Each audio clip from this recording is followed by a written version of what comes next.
मैं उन्हीं पे आ रहा हूं, उन्हीं बातों पे चर्चा करने के लिए आ रहा हूं।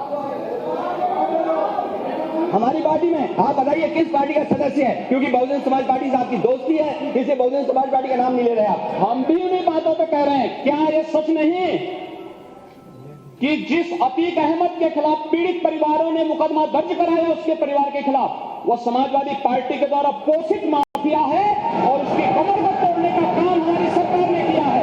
और फिर मैं कह रहा हूं, इसे हाउस में कह रहा हूं, इस माफिया को मिट्टी में मिला देंगे।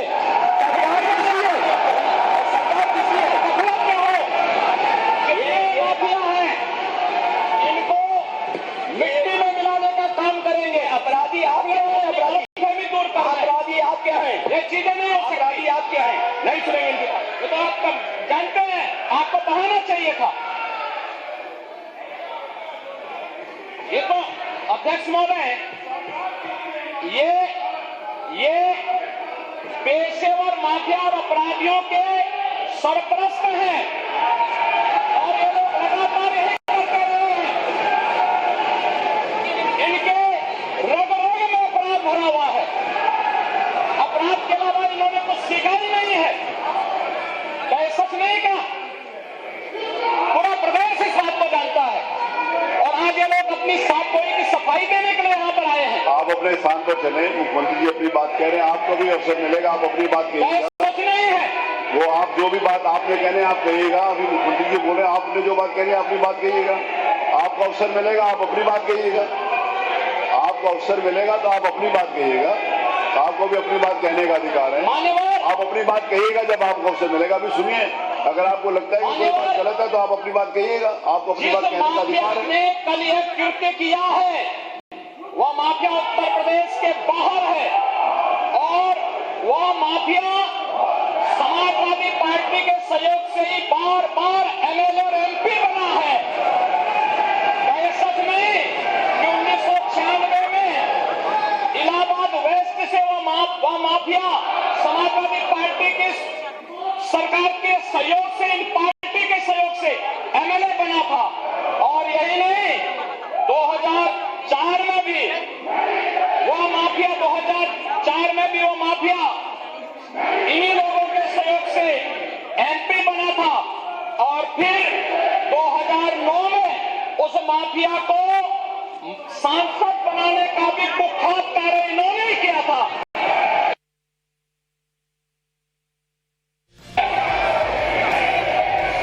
और मैं फिर इस बात को कह रहा हूं कि माफिया कोई भी हो, सरकार की 0 टॉलरेंस की नीति है और उन माफियाओं के खिलाफ मिट्टी में मिलाने का काम उनको हमारी सरकार करेगी। पूरी मजबूती के साथ उनसे निपटने का कार्य करेगी।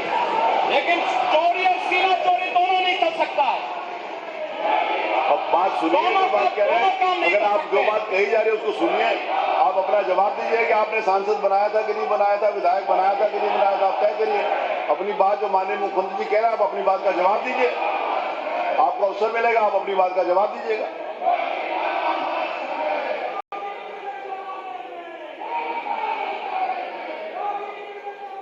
चलिए, अब आप अपने सीट पर चलिए, आप अपने स्थान पर चलें, आप अपने स्थान के ऊपर चलें, आप अपने स्थान पर चलें। मेरा निवेदन है कि आप अपने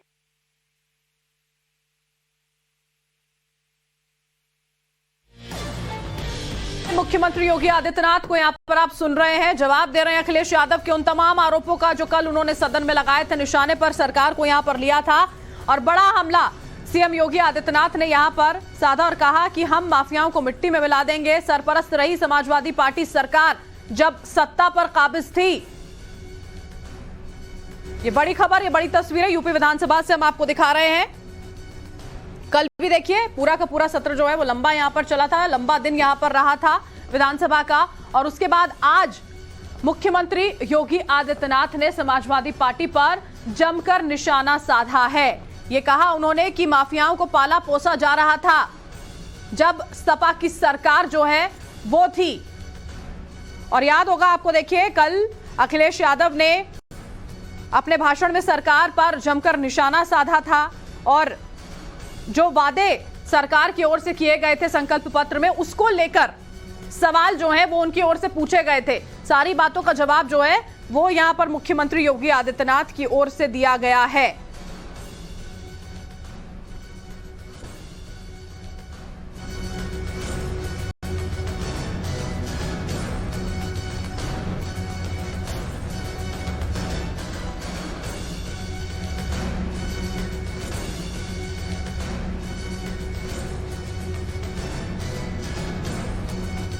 ये क्या भाषा है? माफिया को फिर अरे कानून भिजवाएगा जेल, कानून भेजता है जेल, कोर्ट भेजता है, नहीं किया जा सकता। हम नहीं भिजवा सकते। देखिए, माफियाओं को महिमा मंडित क्या नहीं ये किया जा सकता। इलाहाबाद की घटना कोई मामूली घटना है क्या? आप इन्वेस्टमेंट लाना चाहते हो, घटना पे वो कहा है कि जो भी घटना का दोषी होगा, जो भी घटना का दोषी। और देखिए योगी आदित्यनाथ ने किस तरह से निशाना साधा है, आपको एक बार फिर से सुनवाते हैं। आप अपराधियों को पालेंगे, प्रदेश पार्टी किसी भी पार्टी का रहा हो, बताइए क्या अपराधी नहीं था? किस पार्टी का था? किस पार्टी का था? आप सारे अपराधियों को पालेंगे, उनको माल्यार्पण करेंगे और उसके बाद तमाशा बनाते हैं आप लोग। एक तरफ अपराधियों को प्रश्रय देंगे, उन्हें गले का हार बनाएंगे और दूसरी तरफ फिर दोषारोपण भी करेंगे। मैं उन्हीं पे आ रहा हूं, उन्हीं बातों पे चर्चा करने के लिए आ रहा हूं। हमारी पार्टी में आप बताइए किस पार्टी का सदस्य है, क्योंकि बहुजन समाज पार्टी से आपकी दोस्ती है, इसलिए बहुजन समाज पार्टी का नाम नहीं ले रहे आप। हम भी उन्हीं बातों पे कह रहे हैं, क्या ये सच नहीं? तो सुना यहां पर आपने मुख्यमंत्री योगी आदित्यनाथ को, और साथ में ही अभी की जो बातचीत है, जो संबोधन है, वो सुनवाते हैं। 20 फरवरी को संवेद सदन में दिए गए भाषण पर मुझे इस सदन में माननीय सदस्य डॉक्टर नीलकंठ तिवारी जी के द्वारा प्रस्तुत प्रस्ताव पर इसका जवाब देने के लिए अवसर दिया है।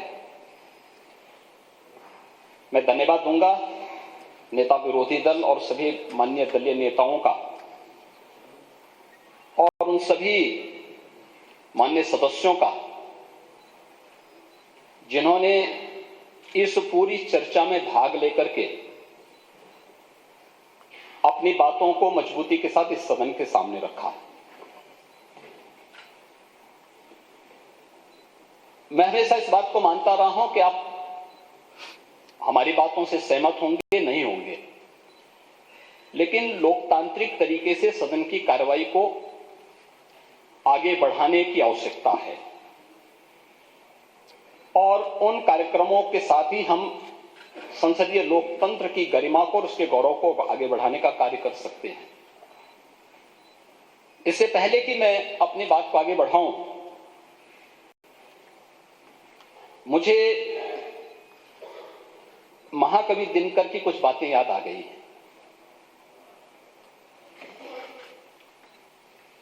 आज जब सदन की कार्रवाई प्रारंभ होनी थी ठीक 11 बजे, जो दृश्य हम सबको देखने को मिला है, वह मैंने पहले भी कहा, कल प्रयागराज की घटना अत्यंत दुखद है और इस घटना का जो भी दोषी होगा वो बख्शा नहीं जाएगा। तो आप जानते हैं कि कार्रवाई जब होती है तो यहां पे बहुत तरीके से कार्रवाई होती है, लेकिन ये माफिया, ये पेशेवर अपराधी आखिर किसके द्वारा पाले पोसे गए और क्यों इतनी परेशानी हो रही है? माननीय हमारे नेता विरोधी दल को चोरों के जो हैं हित, ठगों के बल हैं, जिनके प्रताप से पलते पाप सकल हैं।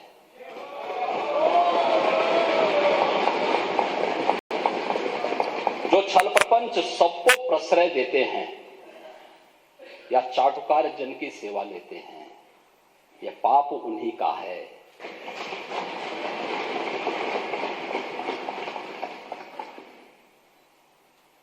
ये जो उत्तर प्रदेश की जनता को 25 करोड़ जनता को पहचान का संकट खड़ा हुआ इन्हीं पेशेवर माफिया और अपराधियों के कारण हुआ है, जो सत्ता के द्वारा पोषित होते थे, जिन्हें महिमा मंडित करके ये लोग अपने आप को गौरवान्वित महसूस करते थे। जिन पेशेवर माफिया और अपराधियों के सामने सत्ता नतमस्तक होती थी, और आज उत्तर प्रदेश भी इस बात को जान रहा है और देश और दुनिया भी जान रहा है, उन पेशेवर माफिया और अपराधियों के खिलाफ जो कार्रवाई चली है वह एक नजीर भी बनी है। और फिर मैंने कहा है तो इसमें हम सूची भी जारी करेंगे। मैं आ रहा हूं, आज हम कर रहे हैं, आज उस पर पूरी चर्चा में भाग लूंगा। और मैं तो इसलिए मैं धन्यवाद दूंगा माननीय अध्यक्ष जी को कि उन्होंने मुझे आज के दिन दिया है। मुझे लगता है और कोई बिजनेस नहीं होगा तो इस बिजनेस को थोड़ा आज इसी पे चर्चा हो जाए, इसी पे आज चर्चा करा ही लिए जाए। महोदय, जब हम इस बात को कह रहे हैं, वास्तव में राज्यपाल महोदय ने जो यहां पर अपना अभिभाषण दिया था, दो कारण से, संवैधानिक प्रमुख होने के नाते और एक मातृशक्ति की प्रतीक होने के नाते इतना सम्मान तो होना ही चाहिए था। हम बड़े बड़े दावे करते हैं, लेकिन सदन में राज्यपाल महोदय आ रही हैं सदन को संबोधित करने के लिए, आपको तो मौका मिलना ही है। आप अपनी बात को, सहमति और असहमति के लिए सदन है, लेकिन हम विरोध करें, गो बैक के नारे लगाएं, अशिष्ट और असंसदीय आचरण करें, यह सदन की गरिमा को तार तार करता है। दूसरा, मातृशक्ति की प्रतीक एक महिला राज्यपाल के द्वारा सदन को संबोधित किया जा रहा हो, हमारे लिए तो गौरव की बात होनी चाहिए, हर्ष की बात होनी चाहिए। उस समय नारे लगा करके पूरे सदन की कार्रवाई को बाधित करने का प्रयास हो। देश के अंदर किस प्रकार का संदेश हम देना चाहते हैं, किस प्रकार का संसदीय आचरण है, किस लोकतंत्र की आप बात कर रहे हैं, फिर किन संसदीय परंपराओं की बात कर रहे हैं, वह दृश्य भी हम सब ने देखा। जो एक महिला राज्यपाल उत्तर प्रदेश की सर्वोच्च संवैधानिक प्रमुख का सम्मान नहीं कर सकते, मान्यवर उनसे ये उम्मीद करना कि वो प्रदेश की आधी आबादी का सम्मान करेंगे। और बड़ी खबर इसी बीच जो आ रही है उसका रुख कर लेते हैं। मुंबई में एआईएमआईएम का राष्ट्रीय अधिवेशन जो है वो शुरू हो चुका है। ये राष्ट्रीय अधिवेशन जो है वो 2 दिनों तक चलने वाला है। अधिवेशन से पहले देखिए कई ऐसे अहम मुद्दे हैं जिन पर ओवैसी ने बयान दिया है। भिवानी हत्याकांड पर सरकार पर निशाना साधा, इशारों में केजरीवाल पर भी उन्होंने निशाना साधा। अरविंद केजरीवाल को छोटा रिचार्ज कहा। पंजाब में क्या हो रहा है ये हम देख रहे हैं। पंजाब में लॉ एंड ऑर्डर की हालत बेहद खराब है। तो बयान जो है वो असदुद्दीन ओवैसी का इस अधिवेशन से पहले सामने आया। क्या कुछ कहा, सुनिए। इम्तियाज साहब ने बोला कि शेतकारी संगठन के लोग वो जो किसान खुदकुशी कर रहे, उस पर कोई धरना प्रदर्शन नहीं होगा। नौजवानों का बेरोजगारी उनका मुखद्दर बन चुका, उस पर कोई बात नहीं करेंगे। मगर किस पे बात करेंगे? इन मुद्दों पर, ताकि पूरे माहौल को गर्मा के रखे, एक पोलराइजेशन होता रहे, गंदगी फैलती रहे और पूरा बीजेपी और आरएसएस यहाँ की सरकार उसके पीछे है।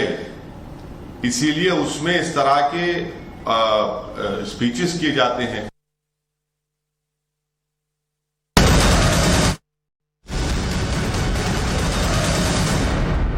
चर्चा होनी चाहिए किस प्रकार की बात करते हैं जी? आप कुछ भी बोल रहे हैं, दूसरा व्यक्ति नहीं बोलना चाहिए। जब चर्चा होगी तो सभी मुद्दों पे चर्चा होगी। फिर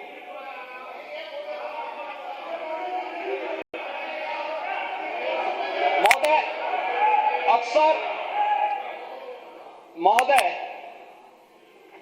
अक्सर जब हम लोग अभिभाषण की चर्चा करते हैं तो कोई भी संवैधानिक प्रमुख सरकार की उपलब्धियों के बारे में चर्चा करता है और अपनी भावी योजनाओं को भी, सरकार की भावी योजनाओं की भी चर्चा करता है।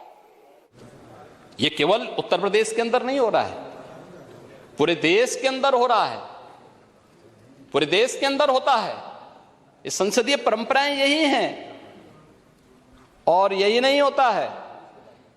संसद के संवैध सदन को जब महामहिम राष्ट्रपति जी संबोधित करती हैं तो वह भी सरकार की उपलब्धियों के साथ साथ भावी योजनाओं का चित्रण भी करती है। अभिभाषण ही दिग्दर्शन होता है शासन की उपलब्धियों का और भावी योजनाओं का। लेकिन आपको सहमति और असहमति के लिए सदन में चर्चा होती है। आप अपनी उपलब्धियों को बताइए ना, कौन ऐसा दल है जिसको प्रदेश के अंदर सत्ता में रहने का अवसर न मिला हो? और कई कई बार जनता ने अवसर दिया। अगर आज अपने कारनामों से जनता आपको ठुकरा रही है तो इसके लिए अपने कारनामों को दोषी ठहराइए, उत्तर प्रदेश की जनता को मत दोषी ठहराइए।